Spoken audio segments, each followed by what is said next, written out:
So Dom, first of all, great performance. Just now you've had a few moments to digest it. How do you feel the fight went? It was closer than I wanted, but I've had a lot of split decisions in my career, so it's not too new. Were you surprised it was a split decision when they started reading the scores out? No, because my coach was pretty honest with me in the second, and that's what got me to push it in the third. He told me, you probably lost that second. I kind of let off the, excuse me. I kind of let off the gas a little bit in the second, and when I let off the gas, that gave him like a couple more punches to land, and so then I had to pick it up in the third. You mentioned on Media Day how one of the things to overcome in Jacksonville was having a lack of warm-up time. Just curiously, logistically tonight, did you have the proper time, and did it make a big difference? I mean, you saw the fight, and I believe it made a huge difference. And I think that would be a better question for my coaches, to be honest, because I had a long warm-up. I feel like I warmed up for like 45 minutes straight. I never really stopped, and I do feel that makes a difference, definitely. It might seem a bit of a weird question, but you're the sort of guy I can imagine really being able to utilize this in your game. Did you notice the clocks in the octagon this time, or facing into the octagon? Actually, I did not. I try to listen to my coaches, and when they go, go, go, go, push, all right, you got to push. We have a good connection, so I can trust them to be my clock. Okay. And then obviously, I think the thing that's going to get the headlines from this fight is your post-fight call-out for a charity event with Monster. Or Hans, what's his last name, sorry? Well, he'll probably love that he's getting plugged like this, to be honest. So it's actually a benefit for him, so he should thank me. But yeah, it was just, that we're in a day and age where you can, if I take a picture with Conor McGregor like this, now I'm Conor McGregor's friend, right? If I take a picture with Dominick Cruz and have him commenting on my page, we're in a day and age where that looks like we're friends. Well, I mean, I may be your friend, but you can't use me in order to get clout, as they put it. And I'm not here to be used. I work very hard. Look at my face. Look at my body. I get beat to death for a living. So when you try to force me and you text me, if I don't comment on your page, if I don't give you an interview that you're going to take what pays my bills, what are we doing? Monster sponsors me, not you. And so this was a call out because he calls himself a pro fighter. He's got 100 pounds weight on me. And I'm like, we can make this a win-win situation. Let's do a charity event. Monster picks the charity. And then we scrap it out. He says he's got 3 pro fights. Let's prove it. Put your money where your mouth is. You got a little tiny guy calling you out for charity, not for anything else. Why not? And this is Hans Molenkamp, just to be clear. Yeah. How long is this issue between you and him? I don't have an issue. I just want charity to make some money. I have no issue with this guy. You mentioned on the broadcast, though, that he's keeping fighters trapped in contracts. Is that the situation between you and him? Are you trapped in a contract with this guy? It's not trapped in a contract. It's forced to give him clout, forced to hype him up if I want to make money. Monster pays me. So it would be, the equivalent would be, does the UFC pay me? Yes. Does Dana White own the UFC? Yes. So if Dana White says, hey, go on my page and like my page, Dana White has complained on this guy. Dana White has gone on this man's page and said something. They ignored it like it didn't happen. So I'm not the first one to say something. Dana's also said something. Maybe ask him about it. Well, with that in mind, do you think Dana might enjoy this idea or might go along with this idea? I don't know, but if he does, Dana, maybe you'll do it. Maybe you could set up this charity event because he calls himself a pro fighter. Hans, let's go. Should that charity event not come to fruition, what do you want next in your MMA career? Is there anyone else in the rankings that you're looking at that you'd like to fight against? Or are you just looking to see how it sort of develops over the next few months? What, if this charity event doesn't come to fruition, would you like to do now? It's a good question.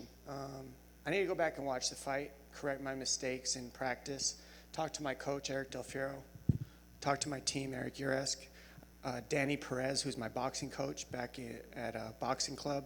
Artem, you're doing a great job keeping it going in San Diego. Thank you. All my people in San Diego, I appreciate you. All my people in Tucson, Arizona, I appreciate you. But I need to go back and get with them because, they've been with me through thick and thin. When you've been up and down the way I have, the people who stick with you stand out the most. And again, that's why I have to thank Monster Energy Drink for sticking with me through this time. Which is definitively not politics, like you told Joe Rogan. It's not. This is about Monster Energy Drink. Me calling out Hans Molenkamp is about charity.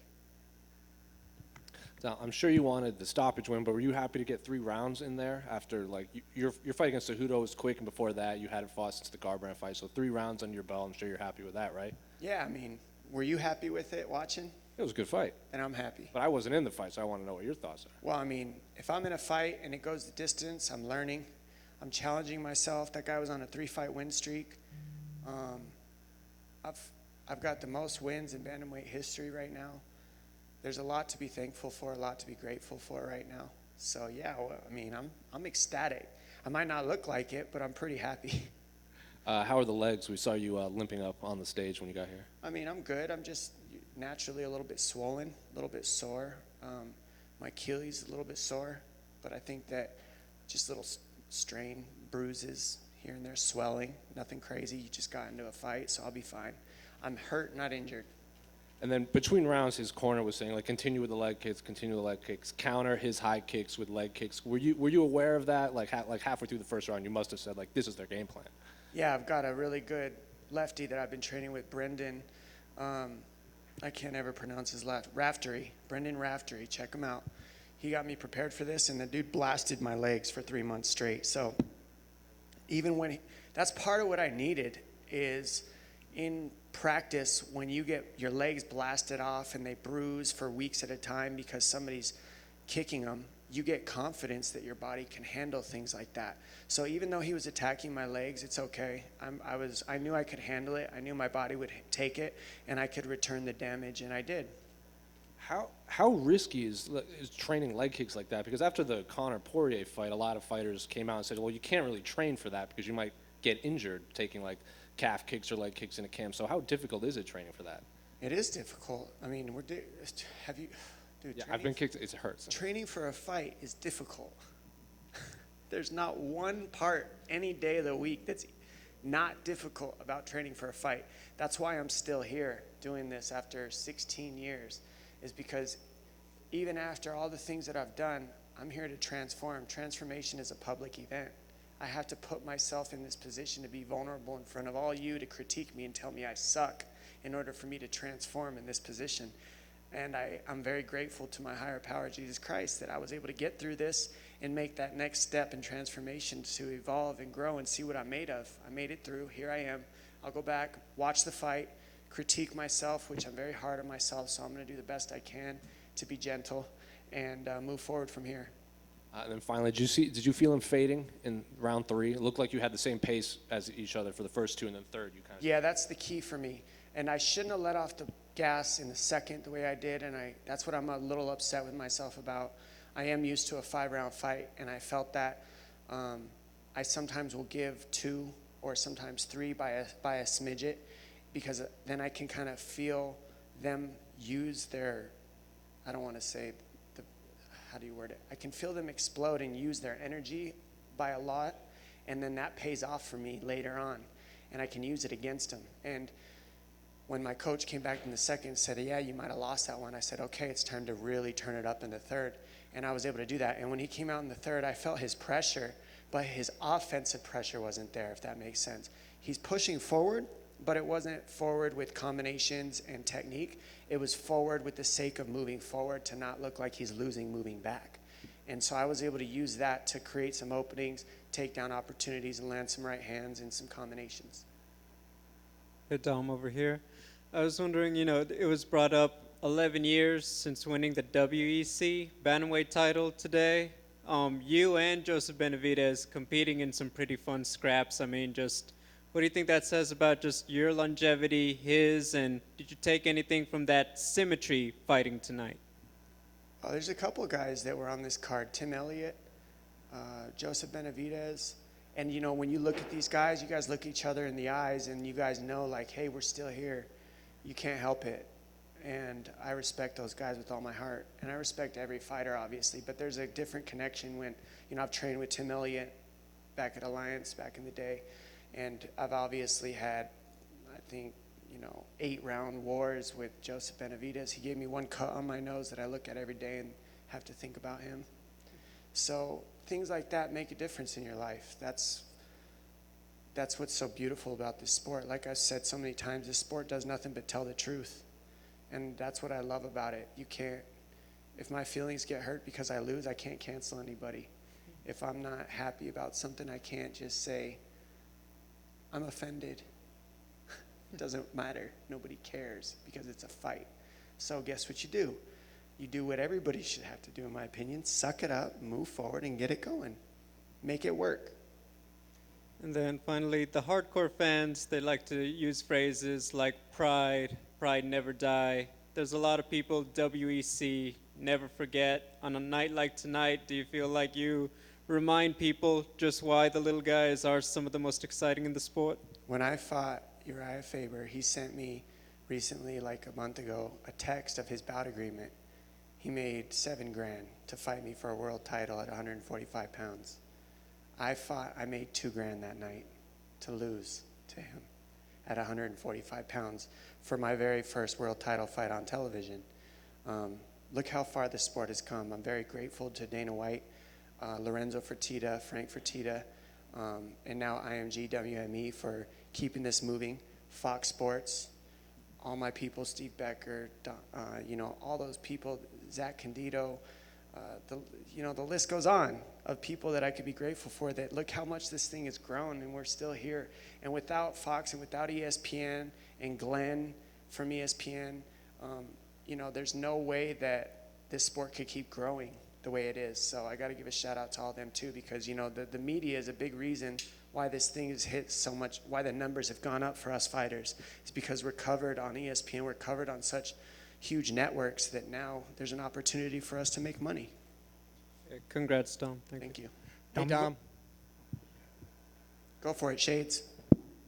Congrats on the victory. He was stuffing the takedowns early on. Third round, you were able to get a few. What was the turning point for you in this fight? It's a good question. I guess I'd have to watch it, but I would say the third round. I could feel his pressure, and I could feel that I could use it to, I don't know, I just felt like a little lack in his technique in the third, and I could use that to create, when I saw that, I could use that to create some openings. How much weight does this victory take off your shoulders? Because you haven't gotten a victory in a while, and a lot consider you the greatest bantamweight of all time. Does this remind some of the young guys that you're still here, you're still competing? That's a great question. I guess that would be up to their interpretation. I guess that would be up to everybody's interpretation. Because realistically, nobody really names themselves that. I don't think, you can, but, Muhammad Ali always said, I'm the greatest of all time. I believe I'm the greatest in this division that's done it. I've held the belt longer than anybody, and I've defended it. But that's really up to other people and their interpretations that make you great. History tells the story. And what I've done, I believe, tells that story. So that's up to the interpretation of others, but I'm very proud of myself. And for the record, congrats, and the Schmo supports the charity match you're going for. Yes, sir. Thank you, man. Kind of following up what he said about what the young fighters think about it. I know you've always been a guy that doesn't seem like what opponent says gets into your head, but do you take some extra pleasure from the fact that your opponent was saying, oh, Dom was unique 5 years ago, 10 years ago, guys switch, footwork all the time now. Do you take some extra solace or extra joy out of the fact that you went out and proved that even though he thought he knew what your game plan or how your style was, that you still won the day? Yeah, it's always nice to prove your opponent wrong. I can't deny that because, I don't know how many fights I've had. I honestly don't. I can't remember or keep track because what's the point? I just show up and fight. But I'll say that every single fight that I've had, they told me I couldn't do something, and I had to go out there and do it. I remember after a 3.5-year layoff, blowing both my knees out, that everybody's saying that TJ Dillashaw was the next better version of me, and then I went out and beat him to retain the world title. That felt good. When I beat Scott Jorgensen, who's a Pac-10 champ, shout out to Roman Bravo Young, who's about to go win the Pac-10 championships as well, from Penn State. Shout out to him because he's about to get it done, my Tucson boy right there. And, I was able to beat Scott Jorgensen to bring the WC and the UFC title together and join them. I was said that I couldn't out-wrestle him, and I did. I wasn't able to take down Kenney in the early rounds, but the takedown attempts opened up opportunities on my feet, And that's something that I got to say that everybody's got to take note of, is just because you don't finish the takedown doesn't mean it's not doing something. This is mixed martial arts. So while they might stuff it, keep attacking because it creates openings. Eventually, you keep going to the well, it's going to serve you right. And lastly, for me, you said you're going to go back, sort of critique yourself, you're hard on yourself. Is there any sort of moment in there where you also have a little fun? You listen to what the commentators say, you listen to what DC says, and do you ever call them up and say, hey, DC, I can't believe you said this? How does that conversation usually happen, if it does? No, I try to take it easy on DC. DC gets his feelings hurt real easy. He's like a big heart, and if you're too hard on him, he gets hurt. So I try to put the brakes on Big DC and just give him hugs and love. But who knows what those guys were saying. I'll be honest, when I'm my best, I'm completely present, and I was very focused on being completely present, trusting my instincts, not being in the past, not being in the future, being where my power is, which is in the moment, in the now. And that means with my coaches, Eric Del Fierro, who's been with me since day one, Eric Uresk, who just really stuck with me in some hard times over this pandemic when things were going down and up and down and up, and he just stayed in the gym and pushed everybody in the gym and kept us together, even though, things are hard in this pandemic. And Brendan Raftery, who came in every day in the dark, sometimes earlier than me, and he's hitting the bag, and he's mad dogging me, and he hates me, and that drove me. It was great to see you in there again. Congrats. Thank you.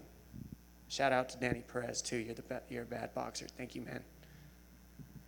In the back, you said that this sport does nothing but tell the truth. At this point in your career, were there any new truths revealed to you either in the camp or during the fight? Good question. New truths. I would say I'll have to watch the fight. It's unfair for me to honestly answer that right now because it was a whirlwind in there. A new truth for me is that any doubts that you can have, you can work through. You can get through. You just have to face the fire and walk through it instead of turn the other way. Thanks, guys.